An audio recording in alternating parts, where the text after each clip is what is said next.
Yo, what's going on, everyone? Hope you're having a good day. Today, I want to talk about Liverpool, a club that which I support and a club I think has a lot of problems going forward, especially into this season.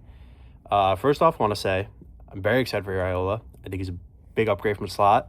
I'm very thankful for Slot. He won us the league, but last year was just a disaster. There was always turmoil. It didn't even look like they had a style of play, and I just think it was time to go.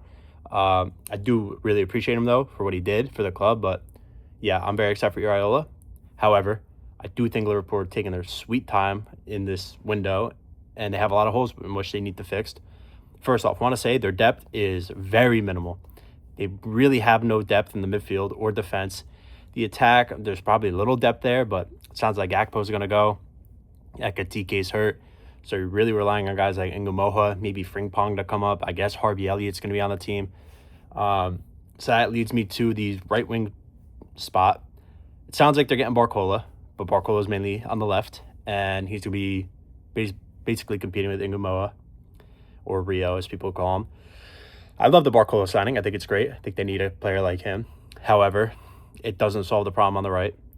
I get they have Victor Munoz on the right, but when you look at that right wing spot for Liverpool, I don't think it's going to produce much this year, and I think it's going to be a major hole. I really think they should have went out there and been more aggressive in this window for a right winger. I think a guy like Jared Bowen, who was just relegated with West Ham, look, maybe he would have stayed at West Ham regardless.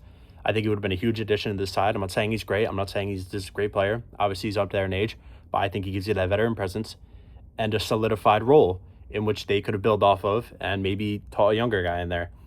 Like I said, Munoz, I'm excited to see Munoz. You know, I never really heard much about him. I'm gonna act like I know all about him, but I know he's quick. I know he's a good dribbler, and that's it. You know, Harvey Elliott, I'm just not really sold on. I haven't really been sold on him. And Chiesa, I think it's just time to go. Like, I don't know why he's still on this team. I guess a guy like Frimpong could really go up there, but then it kind of leaves the question mark at the right back role. Because at the right back role, Frimpong, I mean, he's just not cutting it for me. Kind of has to do with his height. I think he's a worse defender than Trent somehow. You know, he's quick, but his style of play seems to be more pushing up the field rather than tracking back. Obviously, Connor Bradley being hurt is a major blow. Who knows when he's coming back? Maybe if you're come back, you know, my mind would change that right back spot, but at the moment, it just seems to be a huge mess. And then next to the right back spot, the center back spot, all they really have is an aging Virgil van Dijk. They have two youngsters in Leone and Xhaka, who I'm very excited for. Joe Gomez I'm not saying Joe Gomez is terrible, but he's very unreliable. He's always hurt. And when he plays, you know, he's good. You know, he fills the role well, but I really hope they bring in that Cipriani guy. I think I'm saying his name right, from PSG. He's played under Iraola before. He went for $70 million to PSG. You know, he knows the system, and he's Premier League proven. So, you know, just pairing him next to Van Dijk. I'll maybe swap him out at times for some of the younger talent is definitely a good place to start.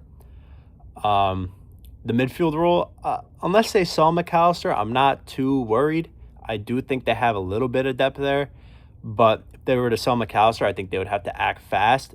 It doesn't seem like he's going, but I just think you never know. I'm just really worried for this team because I look at it from a now standpoint and a future standpoint. In the future, the goalkeeper is going to become a big problem. Alisson's leaving. He almost went to Juve multiple times, I think like last year and this year. He's at this point in his career, he's always picking up an injury, and every time I watch Marmaris, I have not been impressed once. I don't get this. I mean, I got the signing in the time. However, you watch him, he's so uncomfortable on the feet when he gets the ball to him. I just feel like he's just not making saves that, like, maybe I'm spoiled by Alisson, but, like, I think keepers should be saving some of these shots that are going after him.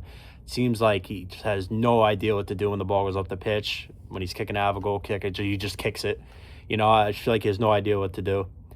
And that's a big concern because I think they're going to have to address that sooner rather than later again, unless they have a kid that they're really confident with coming through the academy. I am excited, though, just because the season's starting, like I always am. I want to see how Iraola does with this team.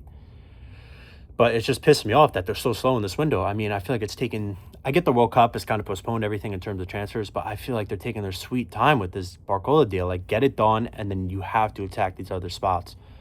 I'm really hoping they get Zibriani. that right wing spot though makes me nervous. That whole right side makes me nervous, to be honest. I'm not very confident in it. I'm not reading too much into the friendly games. I know people are clowning Liverpool for losing 4-2. When you kind of look at their backline in the second half, it's all they're just trying stuff out with the younger kids, people who are probably gonna go on loan somewhere. First half, they had pretty much the top guys who were there, and they're up 2-0, so that was nice. There are some bright spots in this team. However, it's just the depth. They just have many holes, and it's a new system. And teams in the Premier League are only getting better. I'm not. I mean, last year they weren't great, but Chelsea got better. Tottenham are got a lot better. Man United finished above them. Where did Liverpool finish? Fifth? Yeah, Aston Villa were above them. City, Arsenal. These are the teams you're competing with, and I feel like they're just at the moment a step behind. I'm not saying I'm anxious about it, but I don't know how confident I could be. I really, to be honest, I don't think they'll win the Prem, as much as that hurts for me to say. Obviously, I'm going to cheer for them every week to get 3 points. If they win the Prem, I'll eat my words. I'll be very happy. But I just look at the squad depth, and it just it's not too something that, like, I feel like as a Liverpool fan, like, you are excited. You are excited for the product. You're excited to see how it works, but it just it feels like an injury away, and it's just all just going downhill. So I do think they should act faster on this stuff. I do think they'll definitely get top 4 in the Champions League. I'm hoping they can make a cup run at some point. But, yeah, going this season, I don't know. I think they need a lot more help. And that's pretty much it. If you're a Liverpool fan, let me know what you think. If you're not a Liverpool fan, you're probably happy not to see them doing pretty well right now and in a tough spot. But, anything can happen in the sport, and I'm very excited. So, catch you guys later. Peace.